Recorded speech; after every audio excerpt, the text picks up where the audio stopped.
Friday's workout consists of some core work, some sumo deadlift high pulls, and then as well as some dips, some modifications in there if you cannot or do not have the equipment or space available for those movements. The warm-up is going to be rather quick, so starting with 50 jumping jacks and then 50 plank taps. So let's remember that we are keeping that nice flat back, squeezing those glutes, making sure that we are not letting that butt go up in the air, letting those hips sag at all.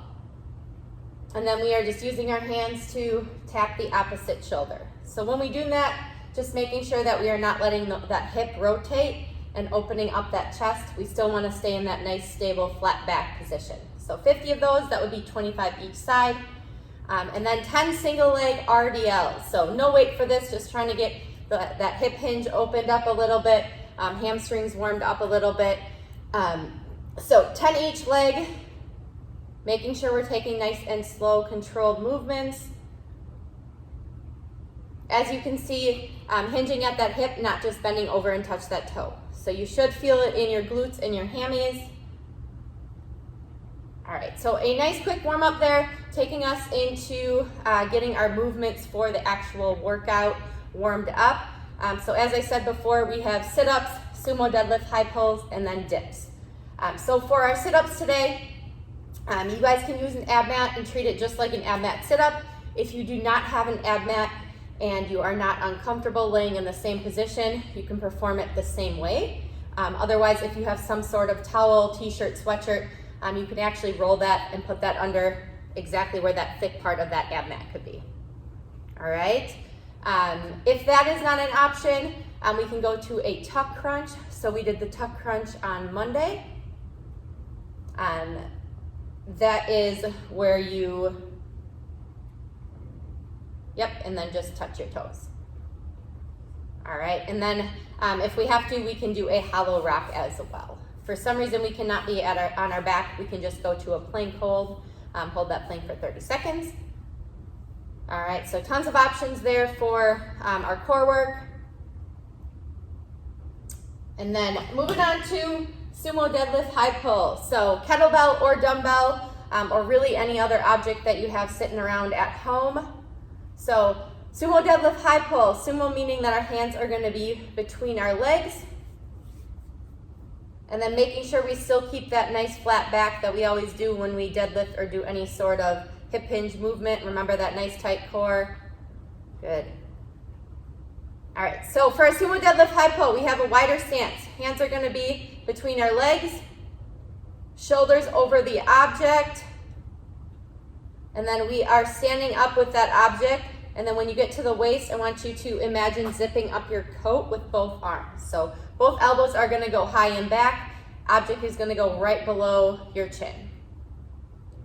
And then make sure on the way down we are going in reverse. So you don't just want to nose dive forward back to that bottom position. Still think arms go down first as you start to bend those legs, keeping that chest over that dumbbell or on that kettlebell.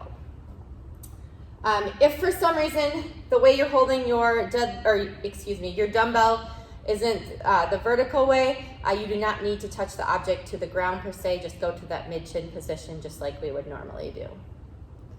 All right. So then after that we have our dips.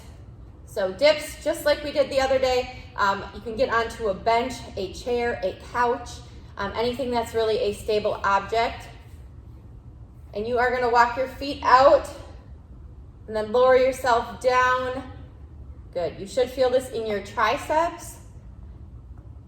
If that is not an option for you and you do have a object at home, maybe the same one you use for the sumo deadlift high pulls, maybe you have something that's a little bit lighter, we can do a skull crusher as well. So standing straight up, basically taking that object, putting it behind your head, and then extending those triceps fully above your head. Just be careful, don't hit yourself in the noggin.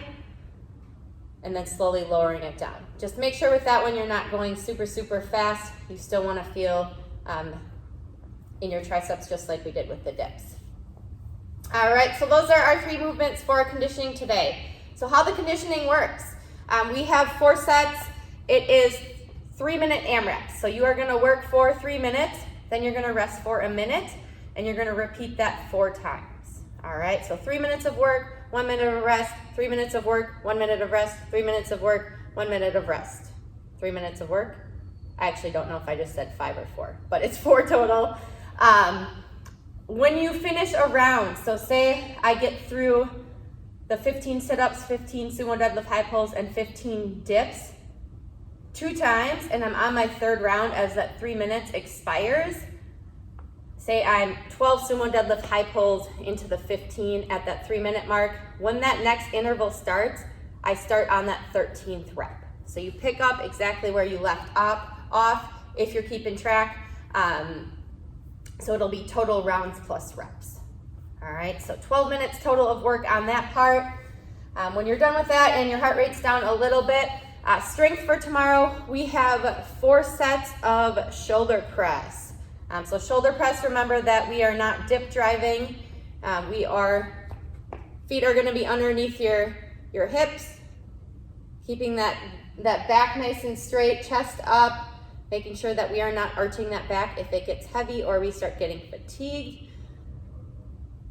All right, and then 1 arm at a time, you are doing 4 max effort sets. So you'll do your right arm as many reps as you can. Make sure that you stop once that form starts to break down. Switch to your left arm, do as many reps as you can, and then rest as needed. All right.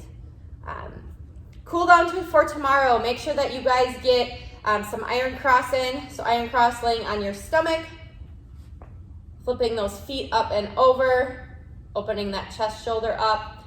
Get 5 thread the needle each arm, some pigeon stretch, some frog stretch, anything that seems to be bothering you at all.